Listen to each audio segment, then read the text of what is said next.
Vamos lá, pessoal, de volta. Aposentadoria especial.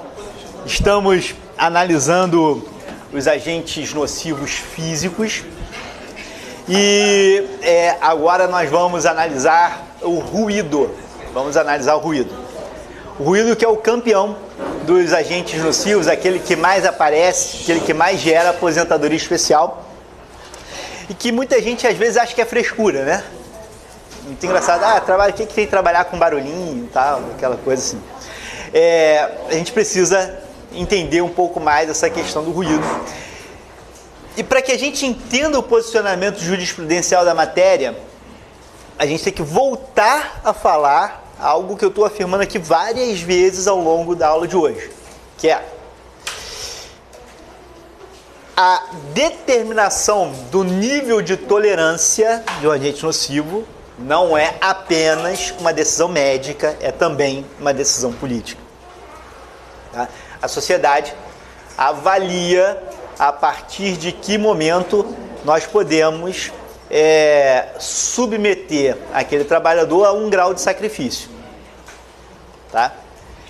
Bom, até 1997, o grau de tolerância ao ruído era de 80 decibéis. Tá faltando um azinho aqui. Daqui a pouquinho eu vou dizer o que é, tá? Mas era de até 80 decibéis. Decibéis entre parênteses A. Daqui a pouco eu digo o que é, tá? Então, 80 decibéis.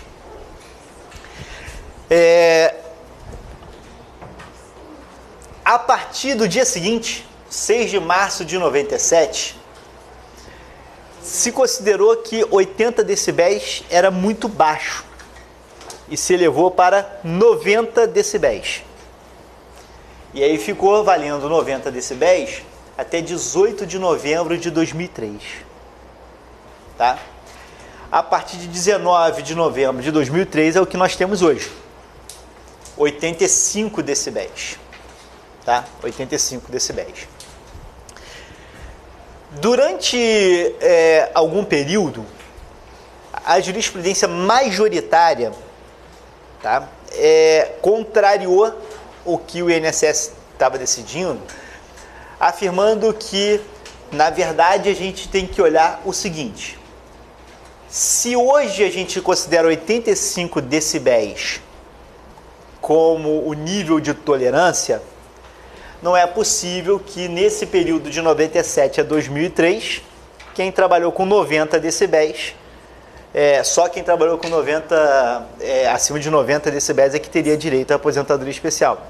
Porque 87 decibéis, se 87 decibéis continua a ser hoje um nível de tolerância, ultrapassa o nível de tolerância, por que aqui não ultrapassaria o nível de tolerância?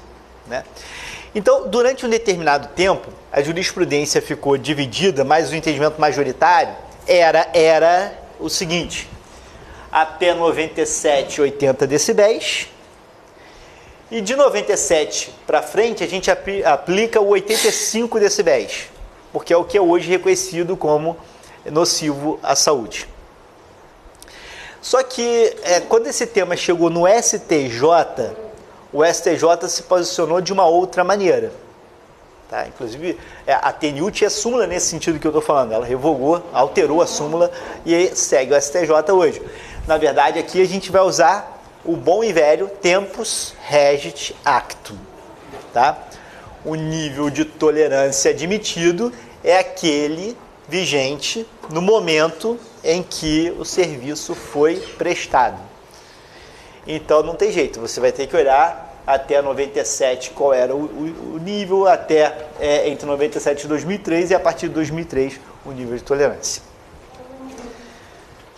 Até aqui, tudo bem? Então a gente vai olhar, vai analisar o ruído de acordo com o nível de tolerância de cada época, de cada período.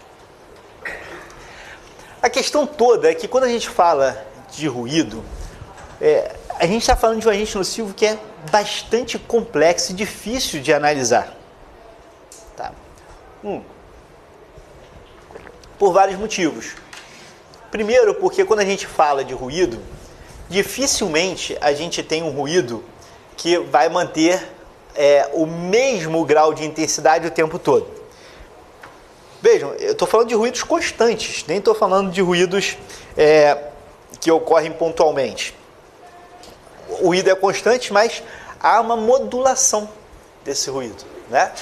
Às vezes, uma máquina tem um ciclo de funcionamento, e às vezes ele aumenta aquele ciclo, depois diminui, aumenta, diminui. O motor, você está no carro, no caminhão, no momento que você acelera, você tem um ruído, no momento que você diminui, tem outro. Então você vai tendo ali diferentes níveis de ruído ao longo do dia, ao longo da sua jornada. Né? E qual é o grau de tolerância ao ruído que você vai ter aqui? Vejam,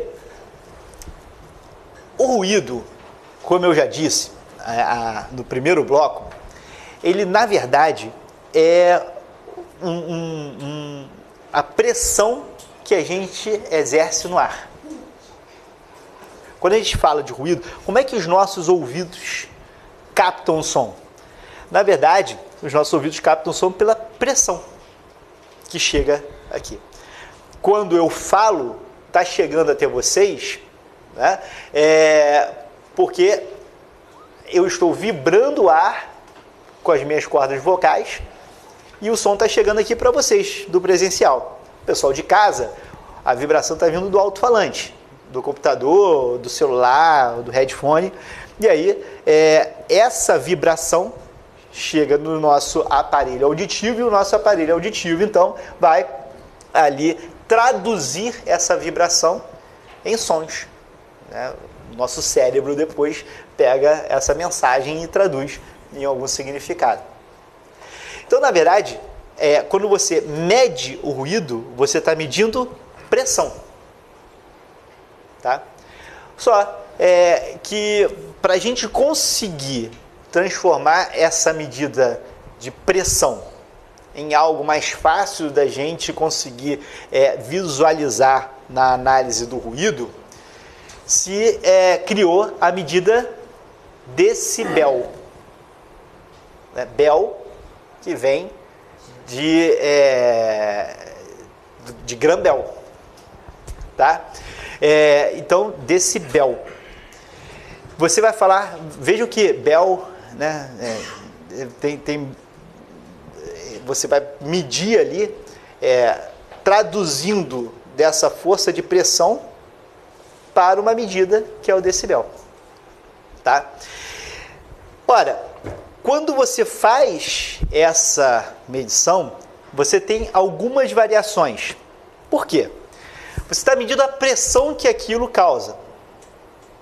Um aparelho que mede, né, o volume, ele vai medir a pressão que aquela movimentação do ar causa. Só que tem mais um outro detalhe nessa história. O outro detalhe nessa história é que você até está medindo ali esse volume. E aí você vai ver um aparelho, se você pega um aparelho que você vai comprar numa loja, ele vai dizer quanto ele produz de ruído, né? Estaria em decibéis. Tranquilo, produz tantos decibéis, esse aqui. Só que o nosso ouvido humano, ele tem aqui uma variação na captação do som que não vai levar em consideração apenas o nível de pressão que chega até a gente. Porque a gente capta o som de maneira diferente, às vezes com o mesmo decibel, a gente capta de maneira diferente dependendo da frequência, tá? Em que aquele som é produzido. Então, além do decibel, tem um outro elemento que é a frequência. Tem sons que, dependendo da frequência, a gente não consegue ouvir, né? São sons abaixo da frequência que o ouvido humano consegue captar. Infrassom. Né? E dependendo da idade, você ainda vai tendo a variação. Tem sons que são acima da frequência que o ouvido humano consegue captar. É o ultrassom. Né? Então você tem o ultrassom, tem o infrassom. E dentro da faixa de frequência que a gente consegue ouvir, tem as faixas em que a gente ouve mais e ouve menos. Você, na verdade, pode às vezes ter um som produzido com a mesma intensidade, mas numa frequência tal que a gente ouve sem captar muito bem. Então, se você medir só o decibel, os decibéis, vai dar uma medida, só que você tem que associar esse decibel com a frequência. Tá, Fábio, legal, tá, mas como é que eu vou fazer isso no meu processo, né? Como é que eu vou ver isso no meu processo? Bacana, tal, deixa o Grambel lá, tal, mas... Aí alguém chegou e falou o seguinte, vamos pegar aqui a frequência média aqui do ser humano, onde que é a frequência de fala, essa é a frequência que a gente ouve, né? A frequência mínima seria a frequência do sussurro ali, tal, né? A frequência média é a frequência de fala, tá? Aí você pega ali a frequência de fala normal e vamos criar uma linha aqui para a gente poder pegar todas as variações sonoras e de alguma forma ponderar para jogar nessa frequência. E aí criar uma forma de medir os decibéis jogando tudo para essa mesma frequência. Uma frequência que é chamada de A. Então, virou o DCBA. O DBA, aliás, né? Você tem aqui, não sei se você já viu, decibéis, e às vezes vem assim, DBA. Tá? Reparem que quando você vai pegar os PPPs, as medições, alguns vêm dB e outros vêm dBA. O dBA é que faz essa medida já associando a frequência. O índice de tolerância, pessoal, que a gente tem é em dBA, não é só dB, é dBA. Tá? O índice de tolerância é em dBA. Esse é o ponto. Então, o índice de tolerância é em dBA. Por que é importante isso? Porque tem aparelhos que só medem o dB e outros aparelhos medem o dBA. Se só medir o dB, aquela medição é falha. Se só medir o dB, aquela medição é falha. Tá? Então, só vai ser eficiente aqui o dBA. Se você tem os aparelhos mais simples, né, que o pessoal chama de decibelímetro, às vezes, é o dB. Você tem que ter um outro aparelho, né, que o pessoal tem, não é nada tão raro, que vai medir o dBA. Você tem uma outra frequência, que é o dBP, talvez, né, que vai medir o ruído de impacto. Que aí a frequência é outra. Ao invés de você medir no ar, você tem que ver como aquilo vai impactar. Às vezes, imagina um sujeito que trabalha na construção civil, mas com um bate-estaca. Qual o problema do bate-estaca? O bate-estaca, ele não é contínuo, né? Só que ele é muito alto, né? Então é um som de estalo alto ali. Então a forma de medir é diferente. Não é dBA para ele. Tá? É uma outra frequência ao invés de A. Se eu não me engano é B. Tá? Posso estar enganado. Mas aqui para o ruído, esse ruído que a gente fala normalmente é o dBA. dBA. Tá? Então, uma coisa importante, vai analisar o PPP, vai analisar o laudo técnico, vê se ali está escrito dBA. dBA. Tudo bem? Então, um primeiro ponto importante é esse. A análise é do dBA. Outro ponto que é fundamental aqui quando a gente trabalha com a questão do ruído. Como... Quê? É o C? Obrigado. Então é dBC aqui, não é o B. Valeu. Outro ponto que é fundamental quando a gente trabalha com a construção, com ruído é o seguinte. Você tem né, o nível de exposição ao ruído. Está lá no laudo técnico, nível de exposição X. Só que às vezes, esse nível de exposição X vem no laudo uma coisa que é completamente errada. Não sei se vocês já pegaram algum caso assim. Nível de exposição de 80 a 100 decibéis. Já viram isso? Né? De 80 a 100 decibéis. Aqui a gente vem uma sequência de erros, uma coisa mais errada que a outra. Né? O laudo está errado, aí o INSS soluciona de um jeito errado, que é negando, e a jurisprudência resolve de um jeito completamente errado também, que é fazendo um remendo nessa história. Tá? Por quê? Olha só, exposição de 90 a 100, esse laudo está completamente errado. Você não pode fazer, você não pode ter esse tipo de medição. Esse não pode ser o resultado do laudo. O laudo tem que dar um número. Você tem um número de exposição. Por quê? Porque, na verdade, o que você tem que considerar aqui é como é feita uma medição correta hoje, nos parâmetros de hoje. Tá? Você vai colocar isso, um aparelho medindo o dia inteiro. Olha, o dia inteiro. Tá? Vai colocar aqui, pendurou aqui no sujeito, vai medir ali o dia inteiro, ou num local ali.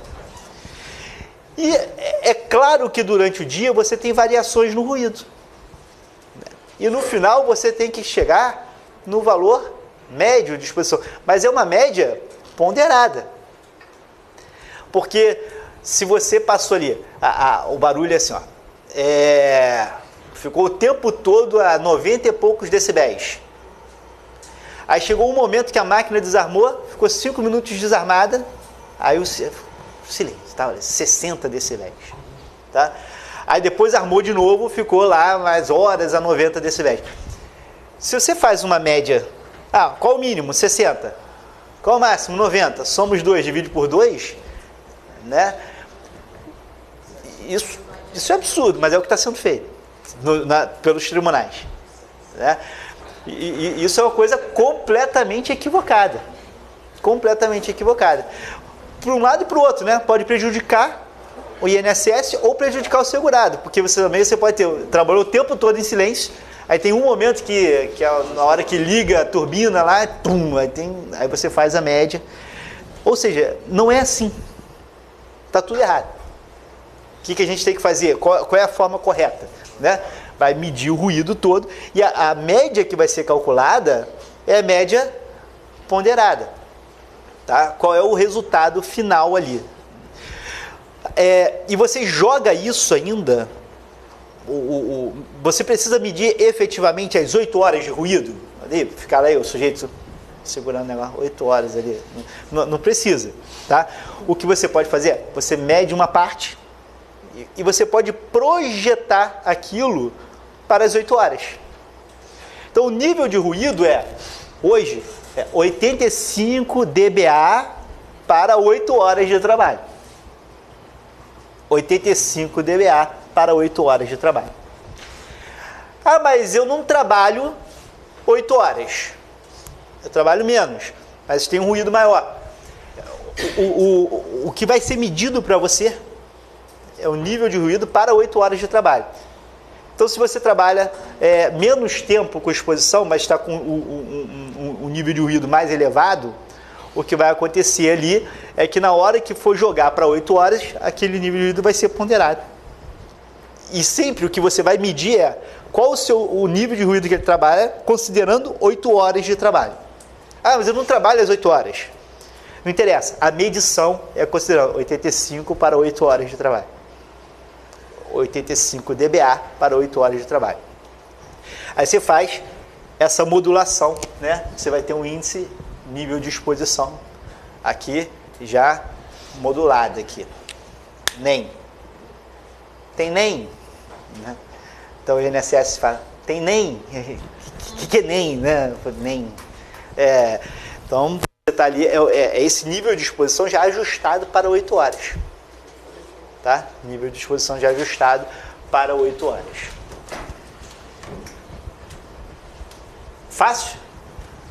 Não, né? Difícil é dessa, na prática, você fazer isso. Cada vez mais eu estou convencido que isso não é trabalho, que isso não é jurídico, né? Isso não é jurídico. Tá lá. Então nós temos aqui essa previsão do ruído que você tem que avaliar. Então são vários detalhes que você tem que fazer. Tá? Você vai avaliar, primeiro, se está em DBA. Você vai avaliar se está jogado para 8 horas. Tá? Então, avalie isso no PPP. Daqui a pouco a gente vai ver o campo do PPP, onde a gente faz essa avaliação ali. Tá?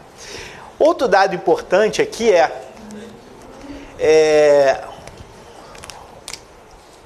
o parâmetro ideal, parâmetro correto de avaliação do perito, como fazer a avaliação, como fazer essa tomada da exposição, tudo isso, é por meio dos critérios da Fundacentro, da NHO1, tá? Da norma de higiene ocupacional, NHO, número 1, da Fundacentro. Você vai pegar ali tem toda a descrição de como deve ser feito o laudo. Para que serve isso, gente? Para uma questão muito importante. Chega o segurado para você e fala: doutor, olha, trabalhava lá numa empresa, era um ruído absurdo, com certeza era muito alto, ultrapassava todos os limites. Mas saí da empresa, na hora da demissão me entregaram o PPP. E pelo PPP eu trabalhava no mundo silencioso. Né? E é engraçado que foi diminuindo aqui o ruído a cada tempo. Então eu estou com ruído de 84, 83 decibéis, 80 decibéis. Né? Eu estou com esse ruído aqui. O que você vai ter que fazer nesse caso? Tá? Não adianta você chegar, de entrada o INSS negou o benefício, tal. Não adianta você chegar no INSS só com esse PPP, vai ser negado. Não adianta depois você ir para o judiciário só com esse PPP, vai ser negado. Você não está produzindo prova. Às vezes você não está nem falando que o PPP está errado. Então não adianta só aquilo. Você tem que fazer alguma coisa além disso. A primeira coisa que você tem que fazer é mostrar que o PPP está errado. Ah, mas como eu vou mostrar que o PPP está errado? Bom, o perfil tem que ser preenchido com base em um laudo técnico das condições ambientais de trabalho. Como vai fazer isso? Vai ter a parte da aula que a gente vai tratar disso, tá? Então tem que ser preenchido com base no laudo técnico das condições ambientais de trabalho. Esse laudo tem que estar de acordo com as normas do Fundacentro, da NHO. Ah, então eu vou precisar ficar fazendo isso tudo? Não, o que você vai fazer, advogado, olha, o documento que fundamenta aqui o PPP e que deu os níveis que hoje a empresa lançou no perfil, é um documento que está absolutamente contrário à norma de segurança do trabalho. Não foi feito. Essa medição que a empresa usou para colocar aqui está errada. Então, o que eu preciso fazer? Eu preciso produzir isso agora, de maneira correta. Eu preciso de uma perícia no ambiente de trabalho. Eu preciso trazer outros elementos. Olha, isso justifica, inclusive, eu usar uma prova emprestada de um colega que fez na Justiça do Trabalho contra essa empresa e mostrou que está aqui. Porque esse que a empresa fez está todo errado. Né? Essas provas, o que a gente pode fazer, a gente vai ver, como eu estou dizendo, daqui a pouco. Mas o primeiro ponto eu preciso entender como se faz essa medição. Por isso que eu preciso ir nas normas de higiene ocupacional, de segurança do trabalho, porque se eu vou analisar o ruído, estou dizendo que o ruído está errado, que a empresa, onde está errado? Eu tenho que trazer uma impugnação específica ao PPP. Tem que analisar o laudo, da onde vieram as informações. Tá? Então, por isso que é fundamental a gente buscar esses elementos. Gente, é uma média, não é? Então, como é que você vai ter o laudo dizendo o seguinte: mediu o ruído e nesse setor o ruído é de 80 decibéis. E mais nada, porque os laudos estão vindo assim. Os laudos são assim, hoje. Né? Então, o laudo técnico das condições ambientais de trabalho. Vê uma folhinha, assim, né? Então, a empresa é assim e tal. Agentes nocivos. Em uma folha, o sujeito está falando de 4 agentes nocivos. É assim, né? Tá? Então, tinha ruídos, os ruídos eram, nesse setor, assim, uma linha, né? Nesse setor, 80 decibéis. Nesse setor, 72. Nesse setor, 65. Isso não é laudo técnico, condições ambientais de trabalho. Isso é chute. Né? Como é que ele chegou naquilo ali? Ele tem que falar no laudo. Ele tem que descrever. Tá? Não adianta só chegar e falar, ó, medir com instrumento tal. Mediu com instrumento tal, cadê as amostras? Qual foi a média? Como é que aconteceu? Tudo isso tem que estar especificado, é o que diz a norma. Né?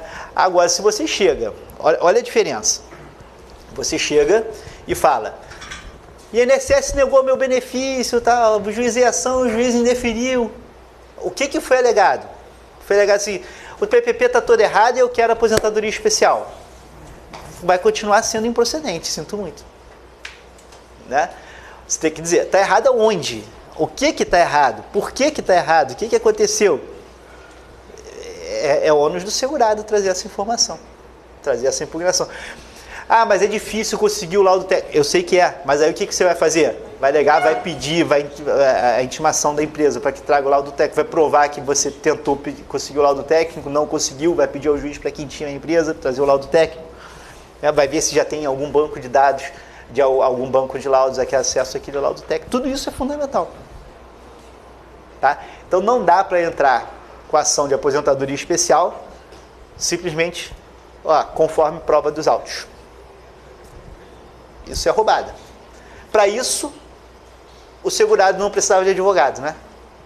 Aí ele entrava na justiça sem advogado. Né? Então você precisa ali trabalhar essa questão. Tudo bem?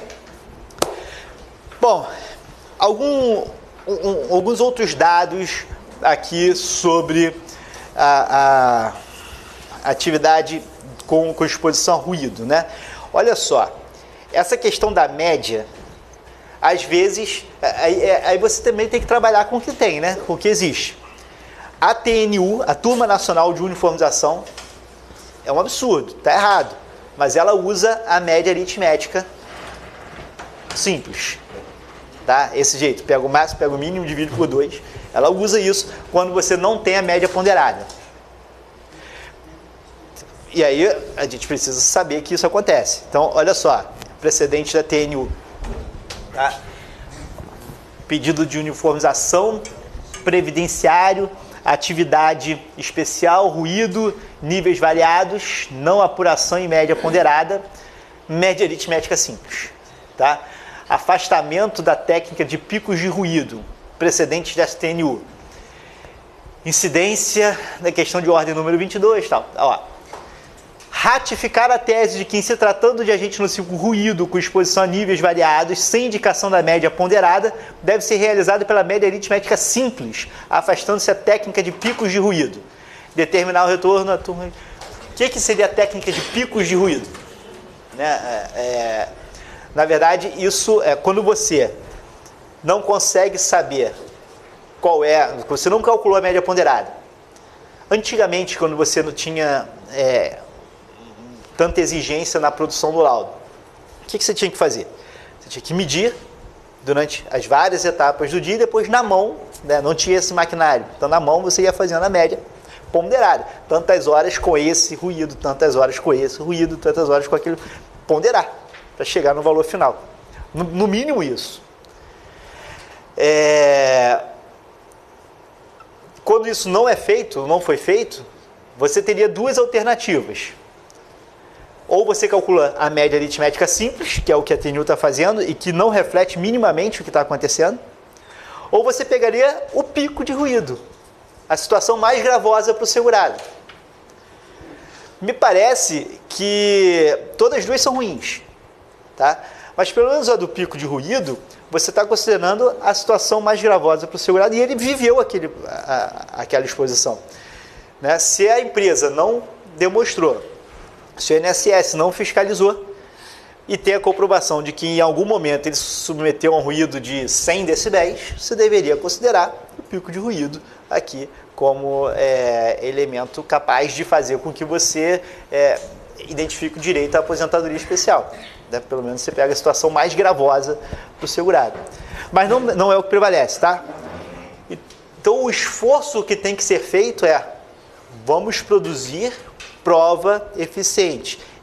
É lá desde a inicial já ir pensando na estratégia probatória, na estratégia processual. Deixou para ir argumentar isso só no recurso, só na teoria, não vai conseguir. Essa é matéria de fato, não é matéria tanto de direito. Tudo bem? Então, só para trazer a notícia de que a Turma Nacional de Uniformização adota aí a tese.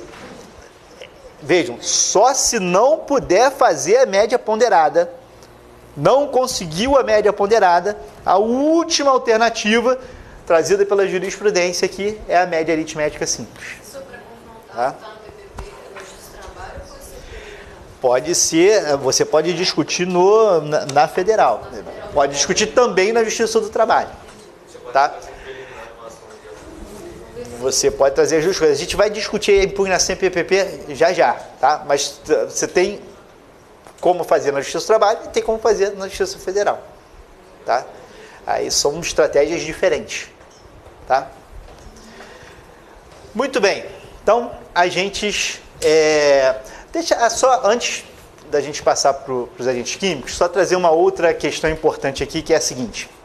Quando a gente trabalha com o ruído, há alguns precedentes que falam o seguinte, olha, a gente tem que trabalhar também com a ideia de uma margem de erro. De vez em quando aparece isso, assim, né? Tem do TRF3 e tal. Então, às vezes caiu em 89 decibéis. Às vezes caiu, agora é 85, está em 84,5 decibéis, né? Será que você poderia admitir uma margem de erro na medição, tal? Tudo vai depender de como foi produzido o laudo. Se você chega e argumenta o seguinte, olha, esse laudo não seguiu minimamente as regras adequadas. É evidente que existe aqui uma margem de erro grande. Então você pode argumentar, olha, eu quero trabalhar com a ideia de margem de erro para esse laudo. Agora não, é um laudo preciso. Aparelho certificado, dentro do prazo de validade, tudo isso você tem que verificar, não é? O aparelho, um aparelho adequado, dentro do prazo de validade, mediu direitinho o dia inteiro, aí fica mais difícil o argumento de você usar a questão da margem de erro. Então, mais uma vez, você pode trabalhar mesmo que você não vá produzir um novo laudo, mesmo que você não vá produzir você pode falar o seguinte, olha, está errado. Não é possível que a gente feche os olhos para as falhas desse laudo técnico. É evidente que tem uma margem de erro. Então está tão próximo que pelo princípio da precaução, nós precisamos aqui tutelar o segurado. Mas Fábio vai usar o princípio da precaução? Claro que sim. O que é o princípio da precaução? O princípio da precaução é o princípio do direito ambiental. Mas vai usar direito ambiental aqui? Do que nós estamos falando, gente? Meio ambiente do trabalho. Então, se eu estou falando de meio ambiente do trabalho, é claro que os princípios do direito ambiental entram aqui. Tá? Isso não é nenhuma invencionice, isso é evidente, né? Porque é meio ambiente do trabalho, que faz parte do meio ambiente. Então, o direito ambiental regula isso aqui também. E o que diz o princípio da precaução? O princípio da precaução é aquele passo anterior à prevenção. É mais ou menos o seguinte, olha, se você está num prédio, você vê que tem rachadura no prédio, e alguém diz, vem a Defesa Civil e diz, esse prédio pode cair. Esse prédio pode cair. Então, o que vocês fazem? Se vier alguém e falar, o prédio pode cair, o que vocês fazem? Vocês saem, não saem? Né? Isso é prevenção, porque você tem certeza que existe o risco. Prevenção.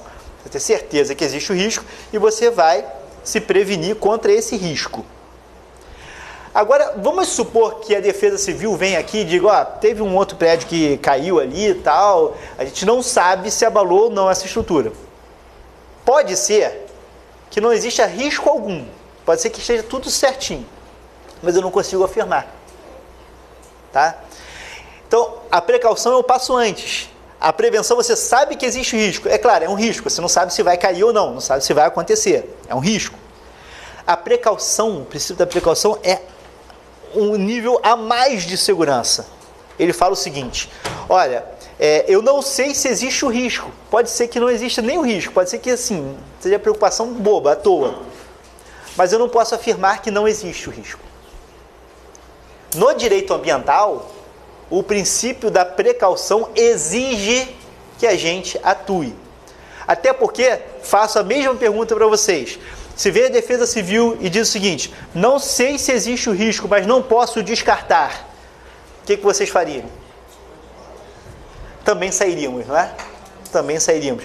E aqui, no meio, quando você fala em dano ambiental, o que prevalece é o princípio da precaução. Na dúvida, se pode existir o risco, você deve proteger. E aí você tem que trazer o princípio da precaução para cá, porque aqui a gente está falando de direito ambiental. A gente está falando de direito ambiental.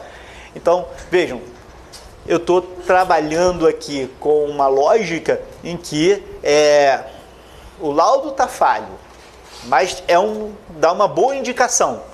Não sei se efetivamente existe o risco social, mas não dá para descartar. Existe uma boa possibilidade de existir o risco. Eu tenho que reconhecer a tutela. Tá? Princípio da precaução aplicado aqui ao meio ambiente do trabalho. Aplicado ao meio ambiente do trabalho. Tudo bem? Beleza. Então, ruído, resolvemos. Dentro dos agentes físicos, nós vamos ter ali também outros elementos que a gente vai precisar trabalhar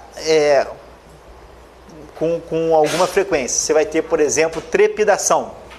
Principalmente o pessoal da construção civil, você trabalha com trepidação. Você vai trabalhar com questões relacionadas à radiação ionizante, né? É um agente aqui que entra como um agente físico, tá? E temos ao lado desses agentes químicos e agentes biológicos. Temos ao lado deles agentes químicos e agentes biológicos. Próximo passo é o estudo dos agentes químicos. Não de cada um deles, mas de uma visão geral dos agentes químicos aqui.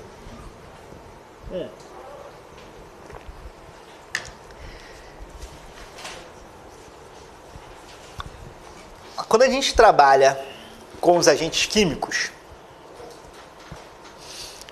o que a gente tem é que nem todos esses agentes químicos vão ser qualitativos. Você tem agentes químicos qualitativos e tem agentes químicos de avaliação quantitativa. Tá? Agentes químicos de avaliação qualitativa e agentes químicos de avaliação quantitativa. A NR15 vai indicá-los. A norma regulamentadora 15 vai indicá-los. Agentes químicos qualitativos, agentes químicos quantitativos. E a NR15 vai indicando ali cada um deles. Tá? Agora vejam só, quando a gente fala desses agentes, vamos pegar um agente qualitativo, um agente químico qualitativo. A pessoa não precisa, em qualquer grau de intensidade, ele é considerado um agente nocivo. Mas basta que você diga o seguinte, olha, existe o agente nocivo aqui, no ambiente de trabalho, para você caracterizar a exposição. Não é bem isso. Ele tem que estar presente no ambiente de trabalho, tá? E tem que existir a real possibilidade de exposição. Porque não basta que ele esteja no ambiente de trabalho. Tem que ter no ambiente de trabalho. Pode ser que aquela pessoa não esteja em contato com aquele agente, mas se existir a real possibilidade de exposição, isso é suficiente para configurar ali a natureza especial da atividade. Então você tem um produto químico ali, por exemplo, que emite um vapor. Tá? Em princípio, aquele vapor ficaria restrito a uma determinada área. Mas existe a possibilidade de, pela tubulação de ar, invadir uma área próxima ali. Isso já é suficiente para caracterizar, mesmo que não esteja efetivamente invadindo aquela área. O fato é que está no ambiente de trabalho e existe a real possibilidade da pessoa se expor àquele agente. Tá? Agora, não, está no ambiente de trabalho, mas está completamente isolado, não tem possibilidade daquilo vazar. Tá? Isso não está caracterizado, então, a exposição ao agente nocivo. Tudo bem? Então, esse é o agente nocivo qualitativo. Quando ocorrer assim, o agente nocivo qualitativo. Se for quantitativo, você vai medir o grau ali de exposição, qual o nível de exposição, a intensidade daquele agente nocivo químico, tá? Repare bem, a maior parte de agentes que são comprovadamente cancerígenos são agentes químicos. E aí eu quero trazer para vocês um outro dado importante, que é o que está ali no artigo 68, parágrafo 4º do decreto 3048 de 99. Tá? Ele vai dizer o seguinte, ó, a presença no ambiente de trabalho, olha o detalhe, com possibilidade de exposição, tá? De agentes nocivos reconhecidamente cancerígenos em humanos, listados pelo Ministério do Trabalho e Emprego, será suficiente para a comprovação de efetiva exposição do trabalhador. Então, o que ele está querendo dizer aqui para a gente é que quando eu tiver agentes que sejam comprovadamente cancerígenos, reconhecidamente cancerígenos, tá? Esses agentes serão considerados agentes nocivos qualitativos e mais do que isso, né? Então, a sua presença aqui no ambiente de trabalho vai provocar o direito à aposentadoria especial desde que haja possibilidade de exposição, tá? Desde que haja possibilidade de exposição. Bom, que agentes são esses? Comprovadamente cancerígenos. Você vai encontrar o seguinte: agentes comprovadamente cancerígenos, eles trazem aqui para a gente não a chance da pessoa ter câncer com aquilo. Que hoje, se você imaginar, isso causa câncer, você vai ter ali tudo, né? Agora você tem algumas coisas que comprovadamente geram câncer. São esses que importam. Quem que vai dizer isso pra gente? Tá? Nós vamos ter uma lista nacional de agentes cancerígenos em humanos, né? Que é trazida pela portaria interministerial número 9, de 7 de outubro de 2014, do Ministério do Trabalho, do Ministério da Saúde e do extinto, finado Ministério da Previdência Social, que hoje não existe mais, né? O Ministério da Previdência foi incorporado pelo Ministério da Fazenda, né? E aí, veja, o grupo 1 da portaria traz os agentes carcinogênicos para humanos. É esse grupo aqui, tá? Porque você tem outros dois grupos, que você tem um grupo de agentes provavelmente cancerígenos e tem os agentes possivelmente cancerígenos. Tá? Tem os provavelmente e os possivelmente cancerígenos. Tá? Então aqui nós temos aqueles que estão no grupo 1, são os agentes que vão dar direito à aposentadoria especial. Tudo bem? Exemplos: amianto, benzeno, tá? Poeira de sílica, aqui são exemplos de agentes comprovadamente cancerígenos. Outro dia eu julguei, foi de quê? Foi era o pessoal da indústria gráfica, mas ele não estava relacionado entre as atividades que dava direito.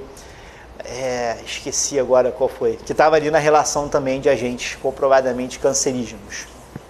Tá?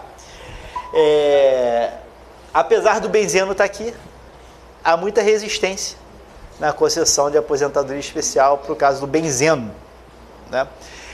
E a resistência passa um pouco pelo seguinte, e aí que vem toda a discussão, que é uma discussão técnica, tá? É que o benzeno, ele é altamente volátil, tá? Ele é muito salubre, mas altamente volátil. E ele se dispersa no ar e se dilui com muita facilidade. Então, o argumento contrário aqui é o seguinte: na verdade, o frentista, quando ele está abastecendo, né, no percurso ali, da saída da bomba até a inalação, já não existe mais o benzeno. Pode ter o odor, pode ter isso, mas o benzeno já não existiria mais. Esse é o argumento contrário, né? Agora, me parece que numa situação como essa, o ônus da prova deveria ser de quem está trazendo essa informação, né? Porque se você tem lá, tem benzeno no ambiente de trabalho? Tem. Ele está próximo ali, numa situação de muito provável exposição? Tá. Agora, se aquilo, de fato, ao chegar ali no aparelho respiratório, aquilo já se desfez, né? Esse parece ser um fato, né, impeditivo do direito, e o ônus da prova cabe, então, ao réu que alega o fato impeditivo do direito. Mas, assim, é muito dividida a jurisprudência aqui no caso do benzeno. Você tem decisões contrárias, tem decisões favoráveis, e é curioso, é dividido na própria administração. Você tem um manual de perícias da Previdência, né, voltado para a aposentadoria especial, que recomenda que o benzeno seja considerado agente nocivo, que você não leve em conta EPI, equipamento de proteção individual, nem equipamento de proteção coletiva. Tá? Então você tem um manual recomendando que os peritos façam isso. E você tem outros atos, e você tem a prática, né, dos peritos ao avaliarem o benzeno, que levam em conta tudo isso e que consideram que tem uma dificuldade muito grande de reconhecer o direito à aposentadoria especial no caso de exposição a benzeno. Tá? E a jurisprudência também é super dividida em relação a isso. Tem decisão da TNU contrária, e tem várias decisões favoráveis também ao enquadramento com exposição ao benzeno. Tá? Muito bem, pessoal. Agentes biológicos. Agentes biológicos. A minha proposta é que a gente fale dos agentes biológicos, faça o nosso intervalo para almoço e depois a gente retoma. Pode ser? Pode? Então tá bom. Agentes biológicos, tá? Os agentes biológicos, aqui você tem uma dificuldade muito grande, de aferição, de medição. Você precisa de uma aferição constante ali da exposição aos agentes biológicos. Mas você vai ter ali, micro-organismos capazes de prejudicar a saúde. Tá? Você vai ter animais vetores de doenças. E o problema é que você precisa de um monitoramento. O PPP tem um campo próprio para indicar ali um monitoramento da exposição ao agente biológico, que às vezes torna muito difícil essa exposição, essa comprovação. Agora, vejam, aqui é uma questão de você tem que trabalhar com algum elemento de bom senso, né? Por exemplo, você está falando de um gari que trabalha na coleta de lixo. E várias vezes o INSS tem uma dificuldade muito grande de reconhecer direito à aposentadoria especial de gari, né? Ele trabalha... É porque o gari pode fazer várias coisas.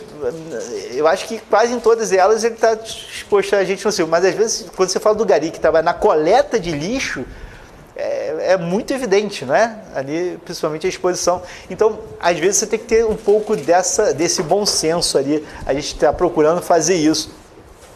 Mas o ideal seria você ter a medição dos agentes biológicos constantes ali. Qual agente biológico? Ele está exposto a vetores de doença Inúmeros, né? O pessoal da área de saúde, então trabalha ali na coleta de sangue, médico cirurgião. É claro que você pode ter médicos que não trabalhem com exposição a agentes biológicos. Né? Você pode ter um médico no seu consultório que faz uma medicina estética, alguma coisa assim. Né? E repare que o agente biológico, você tem um problema aqui que é, poxa, e o pessoal da... Você vai até reconhecer do médico que trabalha ali no hospital, na cirurgia, a enfermeira, e a pessoa que depois vai lá limpar o chão contaminado de sangue ali, né? E a pessoa que trabalha recolhendo os resíduos farmacêuticos, hospitalares ali, né? Como é que fica essa situação? Vejam que nós temos uma súmula da TNU ainda focada no período antigo, né? No período do enquadramento por categoria profissional, mas que continua sendo muito importante aqui para a gente. Olha só, ele vai dizer que o código 1.3.2 do quadro anexo ao decreto 5... Quem não sabe, não tem a menor ideia do que a súmula está falando, não se preocupe, a gente vai explicar depois, tá? Mas ele está dizendo o seguinte, que além dos profissionais da área de saúde, o direito a essa aposentadoria especial por categoria profissional, lá de trás, contempla os trabalhadores que exercem atividades de serviços gerais em limpeza e higienização de ambientes hospitalares. Tá? É óbvio, não é? E isso aqui, gente, eu acho que o mais bacana dessa súmula 82 é trazer uma vertente de interpretação dessas categorias profissionais. Por quê? Antigamente, e a gente vai ver isso na parte da tarde, a aposentadoria especial era por categoria. Dentro da categoria profissional, você tinha de aposentadoria especial ou não. Só que quando você vai ler a categoria profissional, você vai ver os exemplos das pessoas que estão ali, você vai ter o médico, você vai ter o engenheiro, mas você não vai ter o peão, não vai ter o faxineiro do hospital, né? Então, o próprio decreto traz uma espécie de preconceito, assim, não sei se é propriamente preconceito, mas traz algumas categorias que estão submetidas ao agente nocivo com nível superior de formação e outras não, mas que estão trabalhando ali no mesmo lugar. Então é muito engraçado que às vezes você tem o seguinte, você tem o sujeito que trabalha, né, como artífice na oficina ali de uma gráfica. Aí ele está reconhecido. Agora, se for o ajudante dele, não está ali no decreto. Bom, o que você tem que fazer? Bom, ele é ajudante, né? Você tem que provar que, na verdade, como ele ajuda. Aí vem a forma de que ele trabalha. Se só fala que é ajudante, pode ser que ele é ajudante ficando lá fora, ele vem de vez em quando trazer uma coisa aqui. Mas se você fala, não, ele é ajudante, mas ele exercia a sua atividade ali dentro, com ele. Então é claro que ele tem que ser enquadrado também lá atrás com categoria profissional. A IN 77 fala dessa inclusão do ajudante e fala inclusive do supervisor, fala de cima e de baixo, tá? E aí você tem que buscar ampliar esse enquadramento por categoria profissional para essas atividades equivalentes. Inclusive quando você tem atividades que não são propriamente relacionadas como um ajudante daquela atividade. Começa aqui, né? Você está falando da limpeza e está falando do médico, do enfermeiro. Então, em princípio, um profissional da limpeza não estaria incluído, mas é uma limpeza de área hospitalar. E aí você precisa fazer esse enquadramento. Tranquilo? Tudo bem? Maravilha. Pessoal, nós vamos fazer então o nosso intervalo agora. E a gente vai voltar, o próximo bloco já vai ser trabalhando o que é exposição efetiva, como fazer essa comprovação, vamos analisar o PPP, formas de impugná-lo, meios alternativos de prova, tudo isso logo depois do almoço, tá bom? Então fico esperando vocês, um abraço, até já!